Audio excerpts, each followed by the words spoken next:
اندر سے اسے مسلسل اس لڑکی کے چیخنے چلانے کی آوازیں سنائی دے رہی تھیں۔ اس کے سر میں شدید درد ہونے لگا تھا۔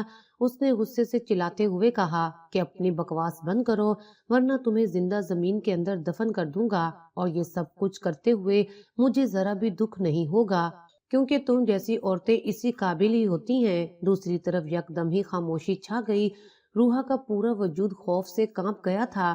اسے سمجھ نہیں آ رہی تھی کہ وہ کیا کرے، کیسے یہاں سے نکلے۔ کافی دیر تک خاموشی چھائی رہی اور پھر وہ دوبارہ سے گڑ گڑانے لگی، خدا کے لیے مجھے جانے دو، میرے بابا میرے لیے پریشان ہو رہے ہوں گے، خدا کے لیے مجھ پر رحم کرو، ان کی طبیعت پہلے ہی بہت خراب ہے، وہ یہ صدمہ برداشت نہیں کر پائیں گے۔ میں بھی تو یہی چاہتا ہوں کہ تمہارا باپ یہ صدمہ برداشت نہ کر پائے اور اس دنیا سے رخصت ہو جائے، کیونکہ وہ انسان اسی لائق ہے۔ تم سوچ بھی نہیں سکتی کہ اس انسان نے کتنے لوگوں کی زندگی برباد کی ہے، اور آج میں اس کی زندگی برباد کروں گا، تمہیں تکلیف پہنچا کر میں اسے تکلیف پہنچاؤں گا۔ دوسری طرف سے سنائی دینے والی آواز ہر طرح کی نرمی سے پاک تھی۔ صاف ظاہر ہو رہا تھا کہ وہ انسان رحم کرنے کے لیے تیار نہیں ہے، اور روحا کی اتنی ہمت نہیں تھی کہ وہ یہ ظلم و ستم برداشت کر سکتی۔ وہ وہیں زمین پر بیٹھ گئی اور روتے ہوئے اللہ تعالیٰ سے مدد طلب کرنے لگی۔ اسے یقین تھا کہ اللہ تعالیٰ ضرور اسے اس مشکل سے باہر نکالیں گے۔ وجدان کو باہر کھڑے تقریباً 1 گھنٹہ گزر چکا تھا، لیکن ابھی تک حیدر کا کوئی اتا پتہ نہیں تھا۔ اسے شدید غصہ آ رہا تھا۔ اسے ہمیشہ سے ہی دوسری عورتوں کو کڈنیپ کرنا زہر لگتا تھا، کیونکہ اسے عورتوں کے نام سے ہی چڑ ہوتی تھی۔ وجہ یہ تھی کہ اس نے آج تک جس بھی لڑکی سے محبت کی تھی وہ اسے چھوڑ کر چلی گئی تھی۔ اس نے سب عورتوں کو ہی بے وفا کا خطاب دے دیا تھا اور سوچتا تھا کہ یہ عورتیں اسی قابل ہیں کہ انہیں تکلیف دی جائے۔ تھوڑی ہی دیر کے بعد جب حیدر وہاں پر پہنچا تو وہ غصے سے چلانے لگا، تم باہر کھڑے کیا کر رہے ہو؟ میں نے تم لوگوں کو کہا تھا کہ اس لڑکی کے ساتھ اندر موجود رہنا۔ اس کوٹھڑی میں ایک اور خفیہ دروازہ بنا ہوا ہے، اگر وہ اس سے باہر نکلنے میں کامیاب ہو گئی تو میں تم لوگوں کو جان سے مار دوں گا۔ اس کی بات سن کر وجدان کا پورا وجود خوف سے کانپنے لگا۔ یہ تو اس نے سوچا ہی نہیں تھا۔ دوسری طرف روحا دروازہ ڈھونڈنے میں کامیاب ہو گئی تھی، اور اب وہ مسلسل بھاگے چلی جا رہی تھی۔ بار بار خوف سے وہ پیچھے مڑ کر بھی دیکھتی تو اسے صرف اور صرف اندھیرا دکھائی دیتا اور اس کے چہرے پر سکون پھیل جاتا۔ خوشی سے اس کی آنکھوں سے آنسو بہنے لگے تھے۔ وہ جو سوچ رہی تھی کہ اب ہمیشہ کے لیے اس ظالم انسان کی گرفت میں قید ہو کر رہ جائے گی، اب یوں آزادی ملنے پر اس کا دل دوبارہ سے خوش فہمیوں سے بھر گیا تھا۔ آنکھوں کے سامنے اپنی جان سے عزیز ماں کا چہرہ گھوم رہا تھا، جو اس سے بہت محبت کرتی تھی اور اس کی خوشیوں کے لیے کسی بھی حد سے گزرنے کے لیے تیار ہو جاتی تھی۔ اچانک ہی اس کے پاؤں کو ٹھوکر لگی اور وہ منہ کے بل زمین پر گر پڑی۔ اس نے سر اٹھایا تو نظر جوتوں پر پڑی۔ وہ مردانہ اور کافی قیمتی جوتے تھے۔ جب اس نے اپنا چہرہ اوپر بلند کیا تو سامنے ہی وجدان کھڑا تھا، جو نفرت بھرے انداز میں اس کے چہرے کی طرف دیکھ رہا تھا۔ تمہیں کیا لگا تھا کہ تم ہماری گرفت سے نکلنے میں کامیاب ہو جاؤ گی؟ یہ صرف اور صرف تمہاری غلط فہمی ہے۔ اب تم ساری عمر ہمارے پاس قید ہو کر ہی رہو گی، اور تمہارے ساتھ وہ سلوک کیا جائے گا کہ تمہاری روح بھی تڑپ اٹھے گی۔ وہ جلدی سے اس کے قدموں میں گر گئی اور روتے ہوئے کہنے لگی، خدا کے لیے یہ ظلم مت کرو، میں نے تمہارا کیا بگاڑا ہے جو تم میرے ساتھ یہ سب کچھ کر رہے ہو؟ تم نے ہمارا کچھ بھی نہیں بگاڑا میڈم صاحبہ، لیکن تمہارے باپ نے ہمارا بہت کچھ بگاڑا ہے، اور اب اپنے باپ کی سزا تمہیں ہی سہنی پڑے گی۔ جو ظلم و ستم اس نے ہم پر ڈھائے ہیں، ہم وہی ظلم و ستم تم پر ڈھائیں گے، اور اس طرح سے تمہارے باپ سے بدلہ لیں گے، مگر انہیں تو اس چیز سے کوئی فرق نہیں پڑے گا۔ تم لوگ ہم لوگوں کے رشتے کے بارے میں جیسا سوچ رہے ہو، حقیقت میں ایسا کچھ بھی نہیں ہے۔ میرے باپ کو میری ذات سے ذرا بھی دلچسپی نہیں ہے، صرف میں ہی ہوں جو اپنے باپ سے محبت کرتی ہوں۔ اگر تم لوگ اسے میری کڈنیپنگ کے بارے میں بتا بھی دو تو بھی انہیں کوئی فرق نہیں پڑے گا۔ وہ جان بوجھ کر اس طرح کی باتیں کر رہی تھی اور خود کو چالاک شو کروانے کی کوششیں کر رہی تھی، مگر سامنے بھی وجدان تھا، جو انسان کو دیکھ کر اس کے اندر تک جھانک لیتا تھا اور اندازہ لگا لیتا تھا کہ وہ اس وقت کیا سوچ رہا ہے۔ वो घुटनों के बल जमीन पर झुका और उसका मुंह दबोचते हुए कहने लगा, तुम जैसी औरतों को मैं बहुत ही अच्छे तरीके से जानता हूँ। मेरे साथ ये चालाकियां करने की जरूरत नहीं है। अगर तुम ये चाहती हो कि तुम पर थोड़ा सा कम जुल्म किया जाए तो अपना ये बदसूरत मुंह बंद रखा करो। ये कहकर उसने दोबारा से उसे पीछे की तरफ धक्का दिया था। रोहा का सर जोर से जमीन पर जाकर लगा। वो दर्द के मारे कुढ़ा उठी, लेकिन सामने खड़े इंसान को परवाह ही कहाँ थी। अब वो वहां पर हैदर के आने का इंतजार कर रहा था। 10 मिनट गुजर चुके थे मगर उसका अभी तक कोई पता नहीं था। रोहा ने दोबारा से इस चीज का फायदा उठाया और वहां से भागने लगी। वजदान ने उसके पीछे भागने की कोशिश की, लेकिन उसका पांव किसी सख्त चीज से टकराया और वो मुंह के बल जमीन पर गिरी। नाक जोर से जमीन की सतह से टकराई थी और बहुत ज्यादा खून बहने लगा था। उसकी दर्दनाक चीखें उस वक्त खामोश जंगल में गूंज रही थीं। उसके साथ साथ वो उस लड़की को गंदी गंदी गालियां भी बक रहा था। रोहा के कान शर्मिंदगी की वजह से लाल हो गए थे। उसका बस नहीं चल रहा था कि वो उस इंसान को हमेशा हमेशा के लिए खामोश करवा दे। उसे बचपन से ही गालियां और मारपीट से बहुत खौफ महसूस होता था। बिलाशुबा वो एक डीएसपी की बेटी थी, लेकिन इसके बावजूद वो इन सारी चीजों से हमेशा दूर ही रहती थी। वो बहुत ही नरम दिल की मालिक थी और मासूम लड़की थी। जरा सी लड़ाई हो जाती तो वो बहुत ज्यादा डर जाती थी। अपनी बेटी की ये आदत डीएसपी साहब को खुद बहुत जहर लगती थी। वो चाहते थे कि रोहा एक बहादुर लड़की बने, लेकिन इसके बावजूद वो इन सारी चीजों से हमेशा दूर ही रहती थी। वो बहुत नरम दिल की मालिक थी और मासूम लड़की थी। जरा सी लड़ाई हो जाती तो वो बहुत ज्यादा डर जाती थी। अपनी बेटी की ये आदत डीएसपी साहब को खुद बहुत जहर लगती थी। वो चाहते थे कि रोहा एक बहादुर लड़की बने जो एक मजबूत चट्टान की तरह हो और किसी से भी ना घबराती हो। मगर लाख कोशिशों के बावजूद भी वो अपनी बेटी के अंदर का डर खत्म नहीं कर पाए थे और वो उसका जिम्मेदार भी अपनी बीवी को ही ठहराते थे, जिसने कुछ ज्यादा ही उसे लाड प्यार दे रखा था। ये बात सच भी थी कि नीलम बेगम अपनी बेटी का हद से ज्यादा ख्याल रखती थीं और वो उसके मामले में हद से ज्यादा पॉजिटिव थीं। बचपन से लेकर जवानी तक उन्होंने कभी भी अपनी बेटी को अकेले घर से निकलने की इजाजत नहीं दी थी और अगर वो जरा सा दूर चली जाती थी तो वो सारा घर सर पर उठा लेती थी। यहाँ तक कि फौरन ही अपने शोहर को कॉल करके कह देती थी कि पुलिस में रिपोर्ट कर दे। वो खुद बीवी की इस आदत से बहुत आजिज आ चुके थे। वो उसे लाख बार समझा चुके थे कि इतना ज्यादा डरने की जरूरत नहीं है। तुम्हारी बेटी कोई छोटी सी बच्ची नहीं है, बल्कि वो जवान हो चुकी है। वो अपना अच्छा बुरा बहुत अच्छे तरीके से जानती है। तुम अगर उसके सारे मामलात में दखल अंदाजी करती रहोगी तो वो कभी भी जिंदगी में आगे नहीं बढ़ पाएगी। नीलम बेगम अपने शोहर की सारी बातें एक कान से सुनकर दूसरे कान से निकाल देती थीं और फिर से अपनी बेटी पर नजर रखना शुरू कर देती थीं। जिंदगी में पहली बार उन्होंने लापरवाही का मुजाहरा किया था और उसी दिन ही उनकी बेटी भी गायब हो गई थी। वो रो रही थी, पीट रही थी, पछता रही थी।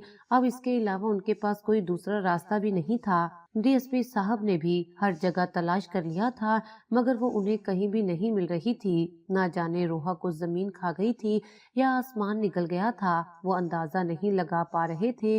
रोहा को भागते हुए 10 मिनट ही गुजरे थे कि उसे एक मर्दाना आवाज सुनाई दी, अभी और इसी वक्त वहां पर रुक जाओ वरना मैं गोली चला दूंगा। एक लम्हे के लिए उसका दिल कांपा था, लेकिन उसने भागना अभी तक नहीं छोड़ा था। वो मर जाना तो पसंद कर सकती थी, लेकिन अपनी इज्जत यूं किसी के हवाले हरगिज नहीं कर सकती थी। उसके बाबा ने भी तो उसे यही सिखाया था और हमेशा इसी चीज का ही दर्ज दिया था कि अगर कहीं पर जिंदगी और इज्जत का सवाल आ जाए तो हमेशा अपनी इज्जत को चुनना। वो आवाज को नजरअंदाज किए दोबारा से भागने लगी। हैदर ने एक मुस्कुराती हुई नजर उस भागती हुई लड़की पर डाली। उसे उसकी ये अदा पसंद आई थी। बिलाशुबा उसके लिए अपनी जिंदगी की अहमियत इज्जत से बढ़कर नहीं थी। इसी वजह से ही तो वो बगैर खौफ के भागे चली जा रही थी। शेर खान अपने कुछ आदमियों को लेकर उस लड़की के गिर्द एक गोल दायरा बना लो। वो लड़की अब कुछ ज्यादा ही खुद को बहादुर समझने लगी है।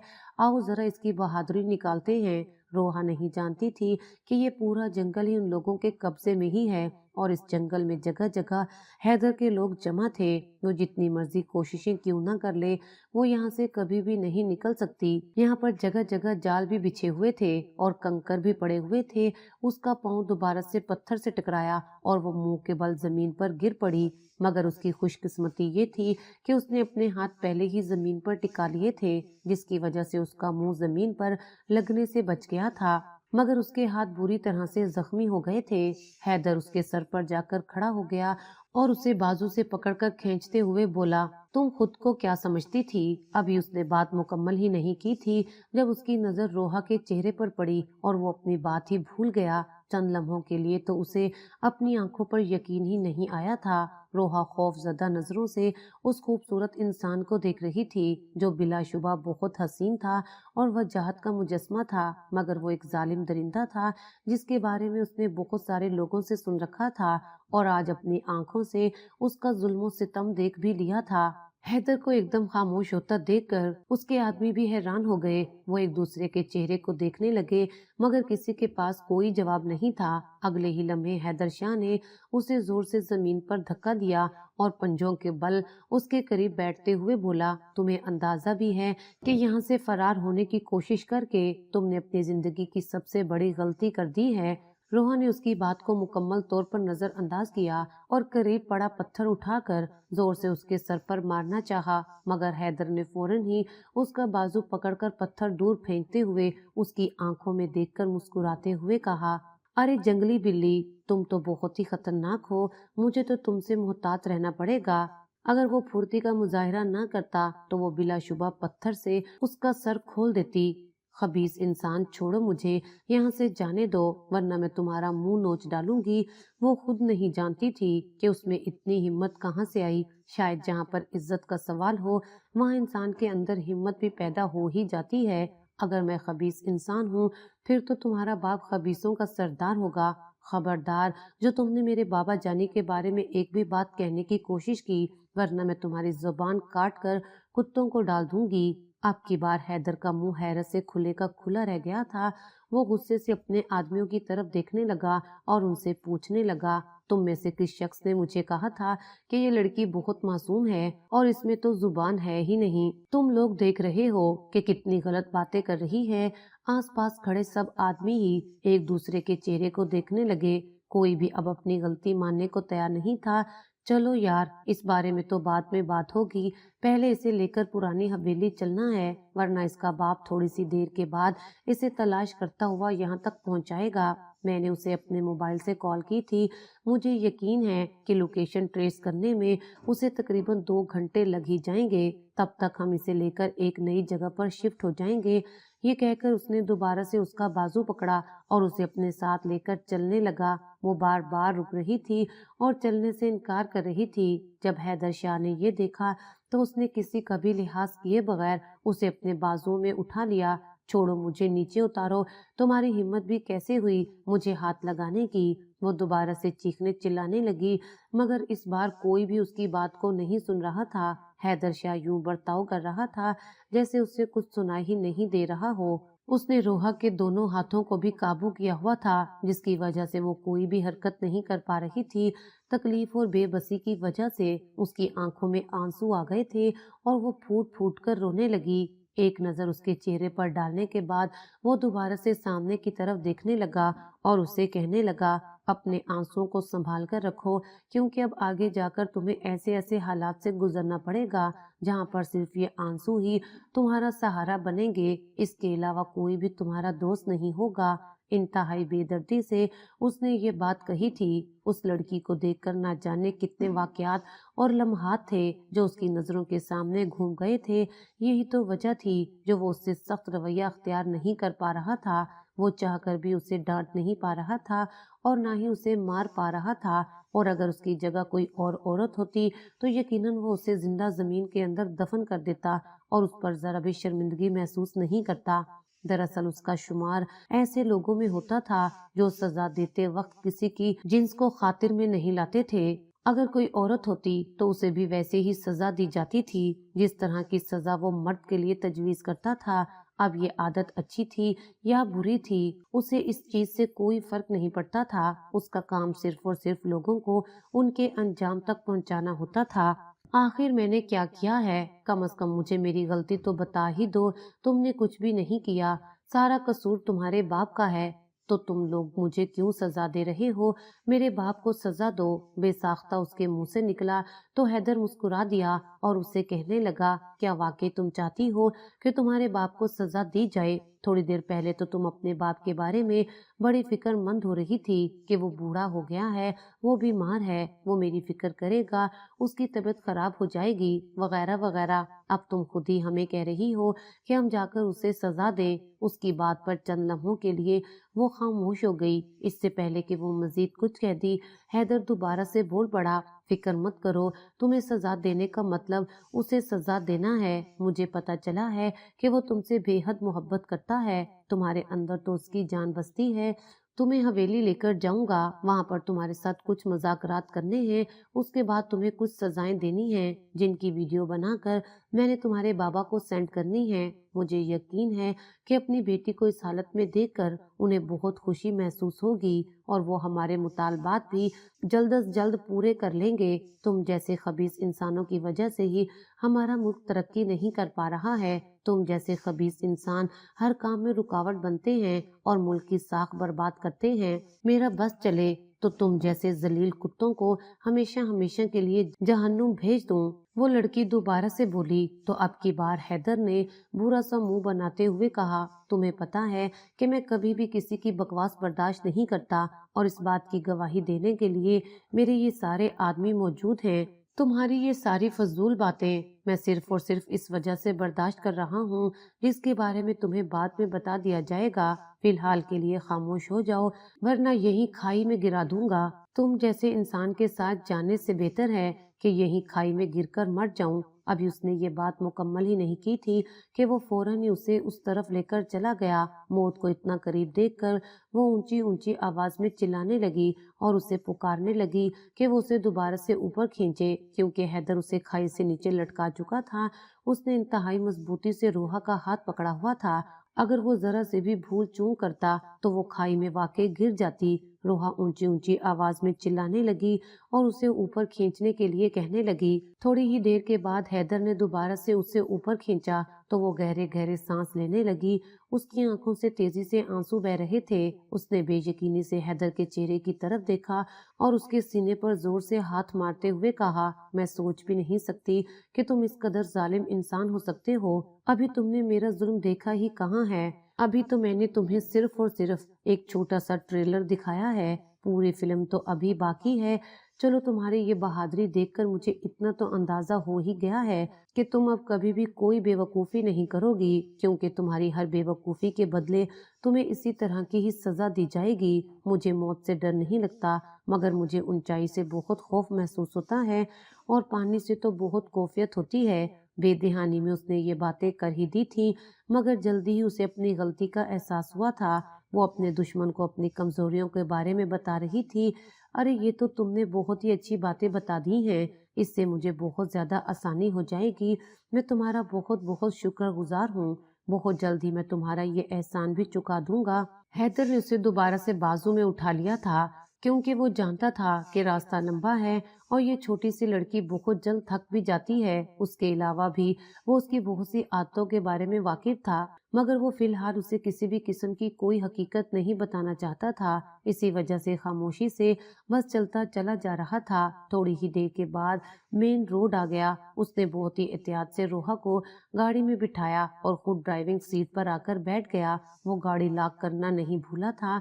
हाँ तो प्यारी सी लड़की, अब मुझे बताओ कि मैं तुम्हें कहाँ पर लेकर चलूं? क्या तुम पुरानी हवेली जाना पसंद करोगी या तुम्हें अपने फार्म हाउस पर लेकर जाऊं? वो उससे उसकी पसंद यूं पूछ रहा था जैसे उन दोनों की आपस में बहुत अच्छी दोस्ती हो या उनका एक दूसरे के साथ मजबूत ताल्लुक हो। मुझे तुम्हारे साथ कहीं भी नहीं जाना। तुम्हें मेरी एक बार कही हुई बात समझ क्यों नहीं आती? और तुम्हें ये समझ क्यों नहीं आता कि मैं जहाँ भी जाऊंगा तुम्हें अपने साथ ही लेकर जाऊंगा? तुम ऐसा क्यों कर रहे हो? कम से कम मुझे मेरी बाबा की गलती के बारे में ही बता दो। ابھی उसने ये बात मुकम्मल नहीं की थी कि हैदर गुस्से से कहने लगा, फिलहाल मैं तुम्हारे बाप के बारे में किसी भी किस्म की कोई बात नहीं करना चाहता। उसके जिक्र से मुझे बहुत नफरत महसूस होती है। अगर मैं तुम्हारे साथ नरम रवैया रख रहा हूँ तो इसका ये मतलब नहीं है कि तुम इस चीज का नाजायज फायदा उठाना शुरू कर दो। तुम्हारा मुझ पर एक एहसान है जिसका बदला मैं यूं नरम मिजाजी दिखाकर उतार रहा हूँ, वरना मेरी फितरत ऐसे नहीं है। अपने दुश्मनों के साथ मैं बहुत ही बुरे अंदाज में पेश आता हूँ, और अगर तुम्हें इस बारे में पता लगाना हो तो मेरे आदमियों से बात कर लो। जाहिर सी बात है वो तुम्हारी बात को सच कहेंगे। मुझे किसी से किसी किस्म की कोई बात नहीं करनी। ये कहकर उसने मुंह बना लिया और खिड़की से बाहर देखने लगी। थोड़ी देर पहले तक उसके दिल में जो डर बड़ा हुआ था वो खत्म हो गया था। एक बात को तो उसे अंदाजा हो गया था कि ये इंसान उसे कोई नुकसान नहीं पहुंचाएगा और ना ही इसकी इज्जत पर कोई आंच आने देगा। थोड़ी देर मजीद गुजरी थी कि वो बेसाख्ता बोल उठी कि आखिर मैंने तुम पर कौन सा एहसान किया था कि मैं तुमसे पहले मिल चुकी हूँ या मैं तुम्हें पहले से जानती हूँ। माय लेडी, तुम सिर्फ जानती ही नहीं हो बल्कि हम लोगों का बहुत मजबूत ताल्लुक भी है, मगर लगता है कि तुम्हारा बाप नहीं चाहता था कि तुम्हें इस ताल्लुक के बारे में बताया जाए। खैर, अब हम दोनों की मुलाकात हो गई है तो अब तुम पर आहिस्ता आहिस्ता सारे राज आश्कार हो जाएंगे, लेकिन इससे पहले तुम्हारे बाबा को भी अपने अंजाम तक पहुंचाना है। ये कहकर उसने गाड़ी स्टार्ट कर ली। वो दांत पीसने लगी। उसका बस नहीं चल रहा था कि अपने दांतों के बीच में उस इंसान की गर्दन को ही काट डाले जो अब उसके सब्र का इम्तिहान बनाता चला जा रहा था। थोड़ी ही देर के बाद वो एक बहुत ही बड़े बंगले के सामने खड़े थे। पहले वो उतरा और फिर अपनी महबूबा के लिए गाड़ी का दरवाजा खोल दिया। आस पास के लोग ये सब देखकर हैरान हो रहे थे। थोड़ी देर पहले तक वो उस लड़की को पागल कुत्तों की तरह तलाश कर रहा था और सिर्फ एक ही बात कह रहा था कि मैं इस लड़की के साथ वो सलूक करूंगा कि पूरी दुनिया देखकर कांप उठेगी, और अब वो उस लड़की की खिदमतें कर रहा था। ये बात किसी को भी हजम नहीं हो रही थी। तुम इस तरह का बर्ताव कर रहे हो जैसे खुद तुम किसी रियासत के शहजादे हो और मैं किसी रियासत की मलका हूँ। तुम मुझे शहजादा कह सकती हो, लेकिन तुम्हारे लिए मलका का लफ्ज अच्छा नहीं लगता क्योंकि तुम मुझे नौकरानी से कम नहीं दिखाई दे रही। उसकी इस बात पर वो सदमे से हैदर के चेहरे को देखने लगी, क्योंकि यूनिवर्सिटी की सब लड़कियां ही उसकी बहुत ज्यादा तारीफ करती थीं और यहाँ पर एक शख्स था जो उसे एक नौकरानी से तशबीह दे रहा था। उसका सदमा लेना तो बनता ही था। जब वो कमरे के अंदर दाखिल हुई और उसने सामने लगी हुई तस्वीर को देखा तो एक लम्हे के लिए उसे अपनी आंखों पर यकीन ही नहीं आया। फिर वो बेसाख्ता उस इंसान के चेहरे की तरफ देखने लगी जो अब मुस्कुरा नहीं रहा था बल्कि उसकी आंखों में आंसू भरे हुए थे। ये तस्वीर तुम्हारे पास क्या कर रही है? उसने कांपती हुई आवाज में पूछा तो हैदर शाह ने गहरी सांस ली और कहा कि ये मेरी खाला जान है और तुम मेरी बीवी हो। अरसे से उसने मेरी खाला और मेरी बीवी को अपने कब्जे में रखा हुआ था और मुझे इस बारे में पता ही नहीं था। शुक्र है कि मैं उस तक पहुंचने में कामयाब हो गया हूँ। अब तुम देखो कि मैं उसके साथ क्या सलूक करता हूँ। अगर मैंने उसे जिंदा जमीन के अंदर ना दफन किया तो मेरा नाम भी हैदर शाह नहीं। उसने इंतहाई नफरत से ये बात कही थी, जबकि वो बेयकीनी से नफी में सर हिलाने लगी। उसे अभी तक अपनी आंखों पर यकीन नहीं आ रहा था। माजी के लम्हात उसकी नजरों के सामने घूमने लगे थे। अक्सर तो वो उसे माजी का वो किस्सा किसी ख्वाब से कम नहीं लगता था जब उसकी माँ ने उसका निकाह बचपन में ही उसकी खाला के बेटे के साथ करवा दिया था। नीलम बेगम ने अपनी पसंद से शादी की थी। उनकी सिर्फ और सिर्फ एक ही बेटी थी, रोहा, जिसे वो बेहद मोहब्बत करती थी। मगर कुछ ही अरसे के बाद उनके शोहर का इंतकाल हो गया और वो दोबारा से अपने मेके आ गईं। यहाँ पर उनके बाप ने उनका निकाह अपने एक दोस्त के बेटे डीएसपी जुनेद शाह से तय कर दिया। अपने बाप के फैसले पर उन्होंने इस बार कोई भी एतराज नहीं किया था, क्योंकि पिछली बार अपनी ही गलती और नादानी की वजह से उन्होंने इतना बड़ा नुकसान उठाया था। अब वो दोबारा से अपने खानदान के खिलाफ नहीं जाना चाहती थी। इसी वजह से उन्होंने खामोशी से सर झुका दिया था और डीएसपी जुनेद शाह की बीवी बनकर उनके घर चली गई थी। उस वक्त रोहा की उम्र सिर्फ और सिर्फ 1 साल थी। जुनेद शाह एक बहुत ही जालिम इंसान थे। मजलूमों पर जुल्म ढाना, गरीबों का हक खाना, गरीबों के साथ मिलकर अपने से कमतर लोगों का मजाक बनाना उनके यही मशगले थे। ان کی ان عادتوں کی وجہ سے نیلم بیگم بہت عاجز آ چکی تھیں۔ وہ انہیں سمجھانے کی کوشش کرتی تھیں تو جواب میں وہ انہیں بری طرح سے مارتے پیٹتے تھے، اور جہاں تک روحا کا سوال تھا تو انہیں اس چھوٹی سی بچی سے بہت محبت تھی، اور انہوں نے اپنے سب خاندان والوں کو صاف الفاظ میں یہ بات سمجھا دی تھی کہ کوئی بھی اس بچی کو یہ نہ بتائے کہ وہ اس کے سوتیلے بابا ہیں، سب اسے یہی بتائیں گے کہ وہ اس کے سکے بابا ہیں۔ انہوں نے اپنی بیگم صاحبہ کو بھی یہ بات سمجھائی تھی۔ نیلم بیگم یہ جان کر بہت خوش ہوئی تھی کہ ان کے شوہر نامدار نے ان کی بیٹی کو نہ صرف قبول کر لیا ہے بلکہ اس کے ساتھ ساتھ وہ اسے محبت بھی کرنے لگے ہیں۔ ان کے لیے اس سے بڑھ کر اور اطمینان کی بات کیا ہو سکتی تھی؟ جنید شاہ کی حویلی بھی نیلم بیگم کے میکے کے قریب ہی آباد تھی، اسی وجہ سے وہ اکثر ہی اپنی اماں کے پاس آتی جاتی رہتی تھی۔ کچھ عرصے کے بعد ان کی بہن کے شوہر کا انتقال ہو گیا۔ سب کا کہنا یہ تھا کہ یہ قتل کروایا گیا ہے اور اس میں جنید شاہ بھی شامل ہے۔ نیلم بیگم کسی بھی صورت یہ بات ماننے کے لیے تیار ہی نہیں تھی، مگر اپنی بہن کی حالت اور پھر لوگوں کے بیان سن کر وہ اس بات سے انکار بھی نہیں کر پا رہی تھی۔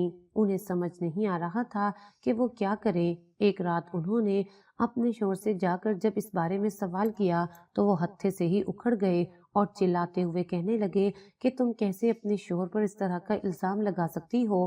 صاف ظاہر ہو رہا ہے کہ تمہیں مجھ پر نہیں بلکہ پرائے لوگوں پر یقین ہے۔ نیلم بیگم انہیں کہنا چاہتی تھی کہ وہ لوگ پرائے نہیں ہیں بلکہ ان کے اپنے سگے ہیں، مگر انہوں نے یہ بات اپنے دل میں ہی دبا لی۔ اب وہ اپنا گھر برباد نہیں کر سکتی تھی۔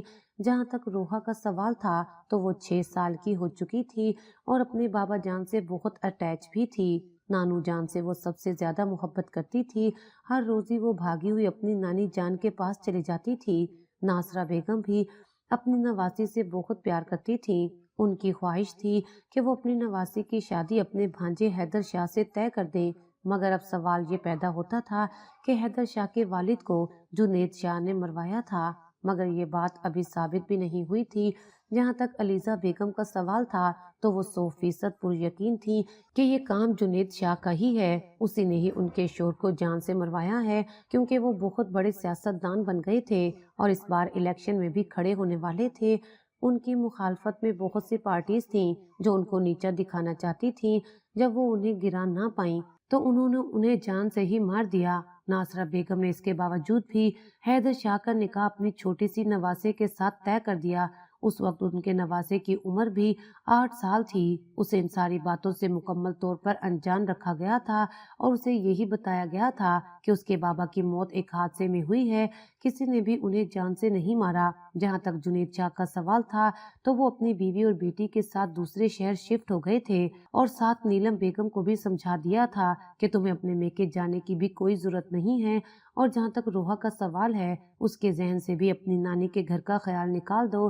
جیسے جیسے وقت گزرتا جا رہا تھا وہ بھی اپنے ننیال سے دور ہوتی چلی جا رہی تھی، یہاں تک کہ نیلم بیگم نے ہر طرح کا تعلق اور رابطہ ختم کروا دیا تھا۔ اس کے پاس اپنی نانی جان کا نمبر بھی نہیں تھا جس کی مدد سے وہ ان سے کوئی رابطہ کر پاتی۔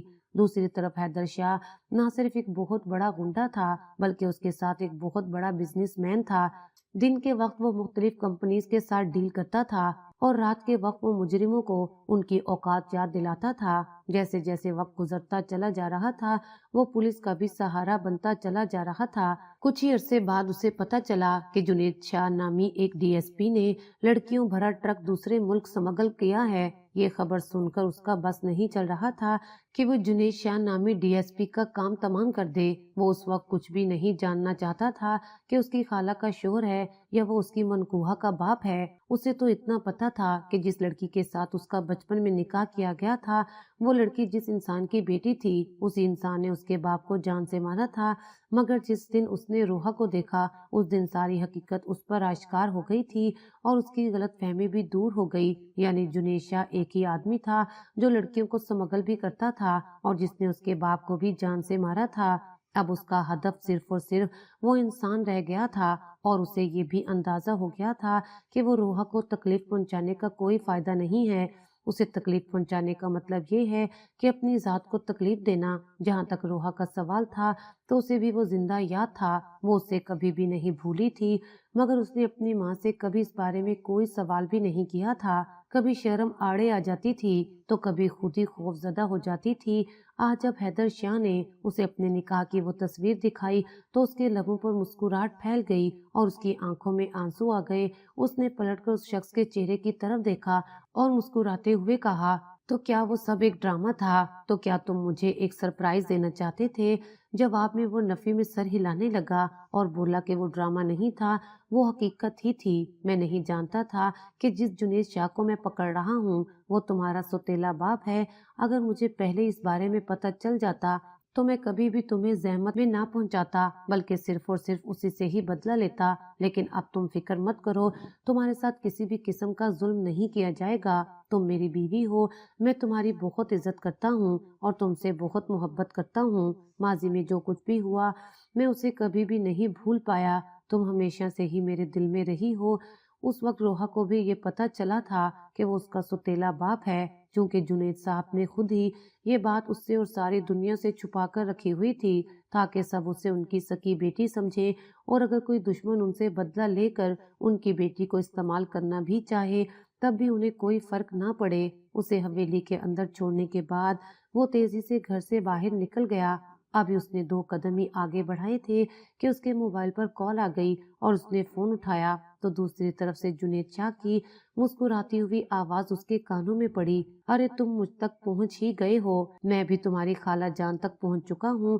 तुम्हारी प्यारी नीलम बेगम इस वक्त मेरे कब्जे में है। अगर तुम चाहते हो कि मैं उन्हें किसी किस्म की कोई तकलीफ ना पहुंचाऊं तो वो सारी फाइल्स मेरे हवाले कर दो, वरना मैं उस औरत को जान से मार दूंगा। हैदर शाह का दिमाग गुस्से से घूम गया था।